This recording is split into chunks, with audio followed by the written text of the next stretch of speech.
Ito ang GMA Regional TV News. Makibalita po tayo sa GMA Regional TV para sa epektuhan ng masamang panahon sa Visayas at Mindanao. Cecil, may binaharaw dyan sa Cebu City na nagkulay gray pa ang tubig.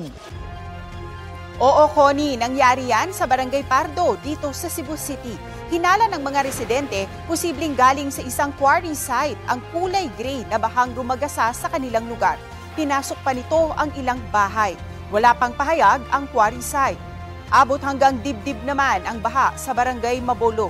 Kinailangan ng gumamit ng lubid para i-rescue ang ilang residente. Sa Mandawi, Cebu, mga bangka naman ang ginamit para saklolohan ang ilang residente na stranded. Sa Talisay City naman, inanod na ng baha ang ilang nalubog na sasakyan sa Barangay Bulacau. Stranded naman ang ilang motorista kahapon dahil sa pagguho ng lupa sa Barangay Lagtang. Nadaraanan na ito sa ngayon kasunod ng clearing operations. Hindi epekto ng Bagyong Krising ang masamang panahon dito sa Cebu, kundi ng hanging habagat.